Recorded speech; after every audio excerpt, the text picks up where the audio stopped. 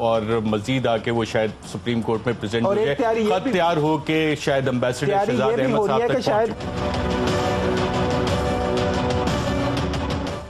اور جی ناظرین, آپ دیکھ رہے ہیں دستخط 10 جنوری کو شہزاد احمد صاحب نے کیے اور 12 تاریخ کو ہم نے یہ بتایا کہ یہ معاملات اس طرح سے ہو رہے ہیں. اب یہ شہزاد احمد صاحب ہیں کون؟ ان کی کہانی ناظرین بڑی ہی انٹرسٹنگ ہے. جن صاحب نے اس کو اٹیسٹ کیا, کہنے کو تو پاکستان کے سفیر ہیں دوحہ قطر میں اور اسٹیٹ آف پاکستان کو ریپریزنٹ کرتے ہیں, لیکن 5 نومبر والے خط پہ بھی شہزاد احمد کے دستخط آپ کو نظر آتے ہیں, اس والے خط پہ بھی آپ کو شہزاد احمد کے دستخط نظر آتے ہیں. شہزاد احمد کی اپوائنٹمنٹ کی تھی طارق فاطمی صاحب نے. نارمل پروسیجر ہوتا ہے کہ فارن سیکرٹری موو کرتے ہیں اسمبلی, لیکن یہ special adviser to the prime minister آپ دیکھ سکتے ہیں طارق فاطمی صاحب موو کر رہے ہیں اور کہہ رہے ہیں بہت سینئر بینکر ہیں, 22 سالہ ایکسپیرینس ہیں, اور وہ سینئر بینکر بھی کیش پہ کہہ رہے ہیں کہ کام ہو رہا ہے, اس کو اٹیسٹ کر کے بھیج رہے ہیں. اور طارق فاطمی صاحب نے یہ موو کی سمری جس کو وزیر اعظم صاحب نے اپروو کر دیا. اب اس حوالے سے طارق فاطمی صاحب کے خلاف اسلام آباد ہائی کورٹ میں ایک مقدمہ بھی زیر سماعت ہے. ہم اس طرف تو نہیں جاتے, لیکن میں اب آپ کو ناظرین ایک دستاویز دکھانے لگا ہوں, اور یہ ہے شہزاد احمد صاحب نے جب 2007 میں پاکستانی پاسپورٹ اپلائی کیا تو ادر سٹیزن شپ انہوں نے لکھا برطانیہ, یونائٹڈ کنگڈم, اور پلیس آف ایشو بھی آپ دیکھ سکتے ہیں پاکستان یو کے پاکستان مشن سے شاید ایشو ہوا ہے. جب اس میں آپ آ کے ان کا پریزنٹ ایڈریس دیکھ رہے ہیں تو وہاں بھی برطانیہ کا ایڈریس دیا گیا ہے. اور سب سے انٹرسٹنگ, جب اس میں آپ پرماننٹ ایڈریس دیکھتے ہیں تو وہ دفتر خارجہ کے جو لاجز ہیں سیکٹر G51 اسلام آباد میں, اس کا ایڈریس دیا گیا کہ جناب یہ میرا پرماننٹ رہائشی پتہ ہے, مستقل رہائشی پتہ ہے. اس کے بعد دوبارہ بھی ان کا پاسپورٹ رینیول کے لیے گیا اور وہاں بھی ہمیں یہی چیزیں نظر آئیں. یونائٹڈ کنگڈم, برطانوی شہریت, ڈیول نیشنلٹی, انہوں نے بتایا کہ دوہری شہریت ان کے پاس ہے. ایڈریس اس میں بھی انہوں نے اسلام آباد کا وہی فارن آفس والا دیا. ہم نے آج جب پتہ کیا کہ جناب اس پتے پہ رہ کون رہا ہے, کیونکہ پرماننٹ ایڈریس تو ہے جناب شہزاد احمد صاحب نے دیا ہوا, پتہ لگا وہاں پہ طاہر اندرابی صاحب جو ڈائریکٹر ہیں فارن آفس کے سرتاج عزیز صاحب کے ساتھ, وہ یہاں پہ رہائش پذیر ہیں. فواد چودھری صاحب, سپریم کورٹ کی ججمنٹ ہے ڈیول نیشنلٹی کیس میں, کانسٹیٹیوشنل پٹیشن نمبر 5 آف 2012, اور اس میں کافی سارے ریفرنسز کے ساتھ ساتھ برطانوی کوئین کے ساتھ جو اوتھ ہوتی ہے وہ بھی بتائی گئی ہے. امبیسڈر لگ سکتا ہے ڈیول نیشنلٹی کے ساتھ جو کہ پاسپورٹ اپلائی کرنے کے لیے پرماننٹ ایڈریس پہ بھی جھوٹ بول رہا ہوں, اس کی اٹیسٹیشن کی ویلیو کیا ہوگی؟ اچھا, ایک امپورٹنٹ فیکٹ میں اور آپ کو لگانا چاہتا ہوں. شہزاد صاحب ہی کی جو بینکنگ ہے وہ ڈوائچے بینک کے ساتھ ہے, اور جو شہزاد احمد صاحب کی یا ان کے والد صاحب نسیم احمد صاحب, وہ دبئی میں ہوتے ہیں. ان کا جو سٹرونگ کنیکشن ہے, آپ کو یہ بھی معلوم ہے کہ ان پراپرٹیز کے ایوز ڈوائچے بینک نے 7 ملین پاؤنڈ لون دیا تھا. وہ لون کس نے لے کے دیا تھا اور وہ لون کس نے فیسیلیٹیٹ کرایا تھا؟ انہی نے کروا کے دیا تھا, اور انہوں نے ہی یہ ساری جو پراپرٹیز ہیں, یہ آپ دیکھیں قطر کنیکشن جب آپ نکالتے ہیں یہ ایک عجیب و غریب ہے. مثلا سیف الرحمان صاحب وہاں پہ بیٹھے ہوئے ہیں, وہ محمد بن جاسم کے پارٹنر ہیں. محمد بن جاسم LNG کے پاکستان کے تمام بڑے پروجیکٹس میں محمد بن جاسم اس وقت شامل ہیں. جو اس وقت پاکستان کی تمام ڈیلنگز ہیں پیٹرولیم کی, ان میں محمد بن جاسم کیا ہوا ہے. میں آپ کو اگلے سیگمنٹ میں سنا دیتا ہوں. میں صرف ایک جاننا چاہ رہا ہوں شازیہ مئی صاحبہ, یہ جو ججمنٹ آئی تھی اس میں کافی سارے آپ کی پارٹی کے لوگ بھی تھے. نون لیگ کے امبیسڈر اپوائنٹ ہو سکتے ہیں جن کی دوہری شہریت اور یہ حکومت پاکستان کا دستاویز ہے؟ ارشد, آپ نے یہ بات کی ہے, میرا اس میں بڑا کلیئر موقف ہے. دیکھیں اس کا مقصد کیا ہوتا ہے کہ آپ اس ملک کے اندر جو بھی کام کرتے ہیں, پارلیمنٹ میں سروس کرتے ہیں یا کسی بھی اسٹیٹ کے ادارے میں کرتے ہیں, تو اس میں آپ کی کوئی لائلٹی جو ہے وہ ڈسٹریبیوٹ نہیں ہوتی, ڈیوائیڈ نہیں ہوتی. ججمنٹ میں یہی بات لکھی ہوئی ہے جو آپ کہہ رہی ہیں. میں آپ کو بتا رہی ہوں, جب میں نے پوری ججمنٹ, تو یا تو آپ پارلیمنٹیرینز کو بھی اس کٹہرے میں کھڑا نہ کریں, اور کرتے ہیں تو پھر ایتھیکلی مورلی آپ تمام لوگوں کو ان ویلیوز کے دائرے میں لے کر آئیں. کی ویلیو کیا ہوگی جو ایک امبیسڈر پرماننٹ ایڈریس میں وہی تو کہہ رہی ہوں نا کہ اس امبیسڈر کو جو انہی پراپرٹیز کا حصے دار ہے, اور جو کنیکشن فواد چودھری صاحب بتا رہے ہیں, تو پھر ریوارڈ بھی ہے, یہ ریوارڈ ہے. آپ دیکھیں کہ اس وقت یہ بزنسز ہیں سب کے سب, LNG کے, پیٹرولیم کے, پاور پروجیکٹ سارے کس سے ہو رہے ہیں؟ قطر سے ہو رہے ہیں. اور قطر میں کون بیٹھا ہوا ہے؟ ٹرسٹڈ انسان ہی یہ تمام کام کر سکتا ہے. اور آپ ان کا, آپ نے ابھی ان کی سی ڈی دکھائی ہے, ان کی جو طارق فاطمی صاحب نے یہ لکھا ہے کہ ان کا بینکر. اب مجھے آپ بتائیے کہ بینکر کا امبیسڈر لگنے میں کیا تعلق ہے, اور وہ بھی قطر میں 22 سالہ, اور بینک آف سکاٹ لینڈ جس سے حسن نواز کے. میں بیرسٹر علی ظفر صاحب آپ سے جاننا چاہوں گا, آپ کیونکہ یہ معاملات کافی دیکھتے بھی رہے, نارملی کیا سفیر ہی اٹیسٹ کر کے بھیجتا ہے اس طرح کے دستاویزات, یا کاؤنسل جنرل کا کام ہوتا ہے اور شہزاد احمد صاحب نے یہ سائن کر کے بھیجا؟ سیکرٹری کا کام ہوتا ہے. جی بیرسٹر علی ظفر صاحب، کاؤنسل جنرل، جی یہ کاؤنسل جنرل کا کام ہوتا ہے اٹیسٹیشن، ایک باقاعدہ یہ پروٹوکول ہے جس کے تحت اٹیسٹیشن ہوتی ہے. لیکن جو میں آپ سے بات کرنا چاہ رہا تھا، ایڈ کرنا چاہ رہا تھا یہ قطری خط کے بارے میں، وہ یہ تھا کہ دو بڑے اہم اس میں پوائنٹس ہیں. ایک یہ ہے کہ ہماری لیگل لینگویج میں اس کو کہا جاتا ہے ہیئر سے. ہیئر سے کا مطلب سنی سنائی بات. ابھی بھی یہ لیٹر جو ہے، جو خط آیا ہے، یہ سنی سنائی بات ہے. قطری جو سٹیٹمنٹ دے رہے ہیں وہ اپنے والد صاحب اور اپنی خاندان کی بات کر رہے ہیں کہ میرے خاندان کا یا میرے والد صاحب کا جو بالکل صحیح. بیرسٹر علی ظفر صاحب میں اس کی طرف تو آتا ہوں. میں سوال یہاں پہ یہ اٹھانا چاہ رہا ہوں کہ ایک شخص جو اٹیسٹ کر کے ڈاکومنٹ بھیج رہا ہے اور اپنا پاسپورٹ اپلائی کرنے کے لیے پرماننٹ ایڈریس وہ غلط بھیجتا ہے، اس کی اٹیسٹیشن اور ساتھ ڈیول نیشنلٹی بھی ہو. سپریم کورٹ کا فیصلہ ڈیول نیشنلٹی کے حوالے سے بڑا واضح ہو. برطانیہ کی کوئین کے ساتھ آپ نے اوتھ لی ہوئی ہو، اوتھ لائلٹی کی. تو اس حوالے سے کیا سپریم کورٹ کے جو فیصلے ہیں ڈیول نیشنلٹی کے حوالے سے، بڑی ڈیٹیل ججمنٹ ہے ماشاءاللہ، جیسے شازیہ مری صاحبہ لائلٹی کا ایشو ریز کر رہی تھیں، وہ کویشچن ان کے حوالے سے نہیں اٹھتا؟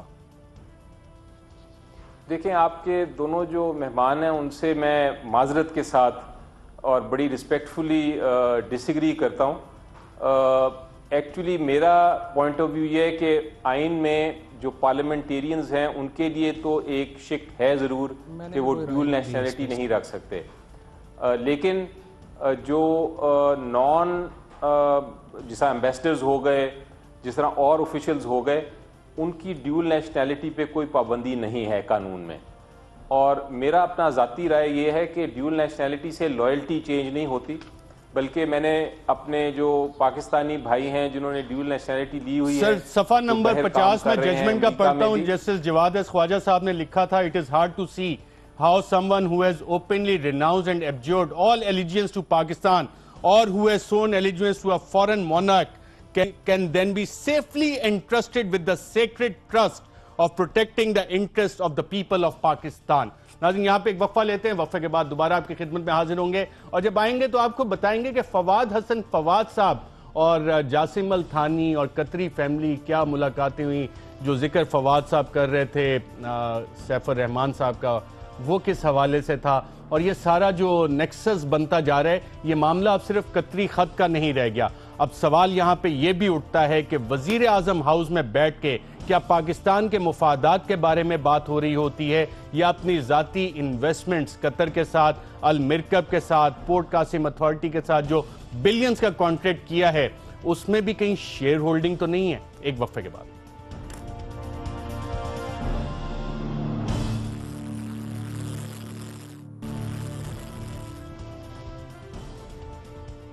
ویلکم بیک ناظرین.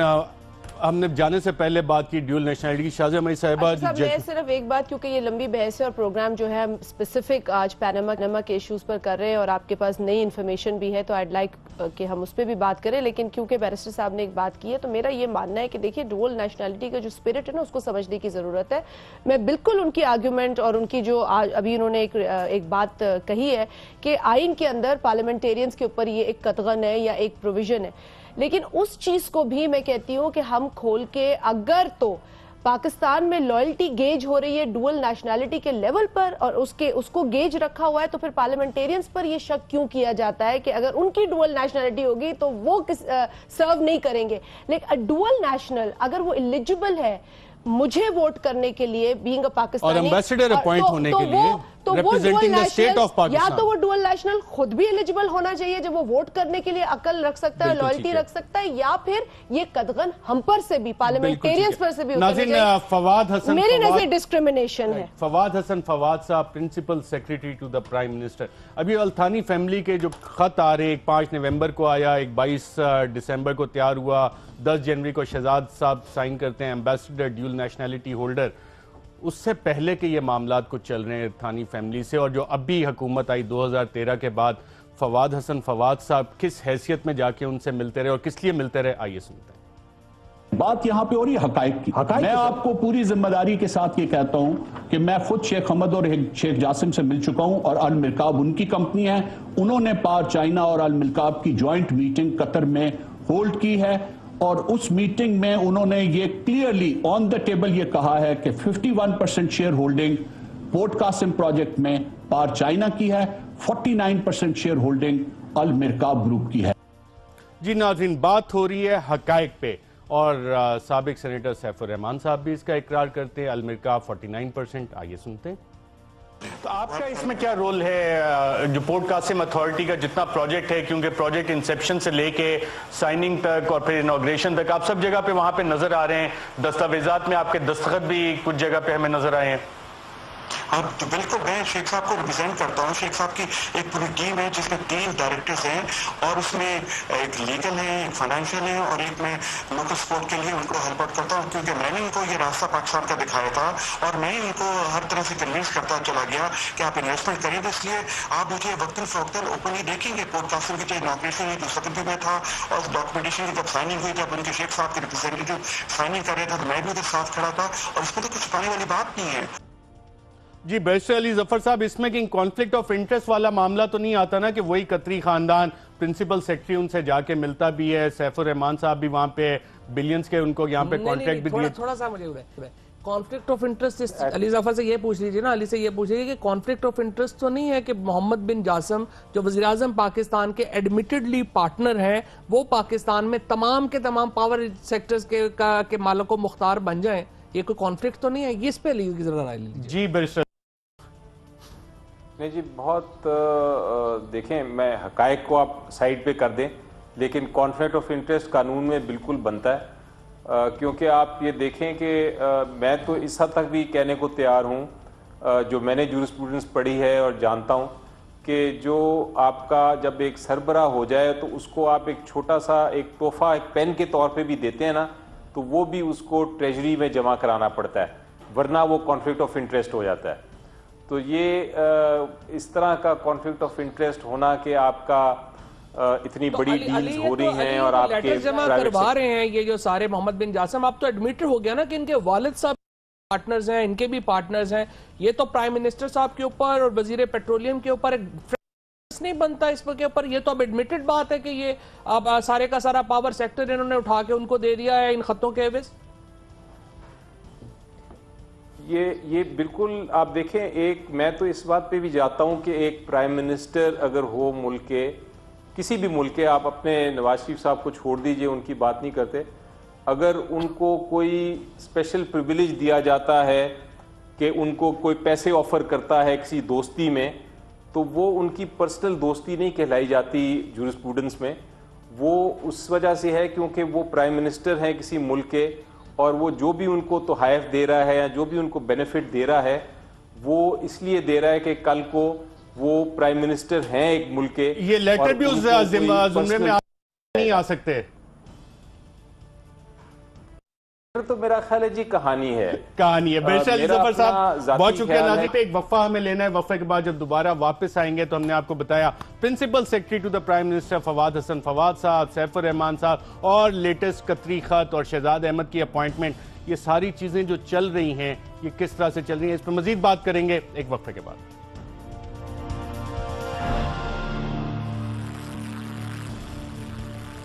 ویلکم بیک ناظرین۔ سلمان اکرم راجہ صاحب جو حسن اور حسین کے وکیل ہیں، وکیل بننے سے پہلے سپریم کورٹ کے اختیارات کے بارے میں کیا کہتے تھے، آئیے سنتے ہیں۔ سلمان صاحب، اس ملک میں کبھی احتساب ہوگا؟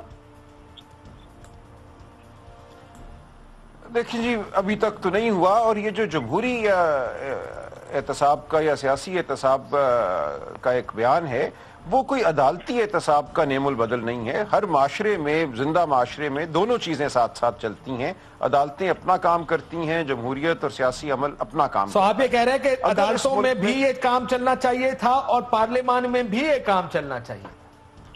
یہ بالکل، اب دیکھیں جو ٹی او آرز والی بات تھی وہ پرانی ہو گئی، کیونکہ اب معاملہ بہت آگے بڑھ گیا ہے۔ اس وقت تو یہ خیال تھا کہ شاید فلیٹس کے حوالے سے کوئی اعتراف ہی نہیں ہوگا اور جا کے کھوج لگانا پڑے گا، فورنزک آڈٹ کرنا پڑے گا کہ کیا واقعی یہ فلیٹ ہے نہیں ہے۔ اب تو بات بہت آگے بڑھ گئی، فلیٹس کی ملکیت بھی تسلیم ہو گئی، ذرائع بھی کے حوالے سے بھی ایک بیان سامنے آ گیا۔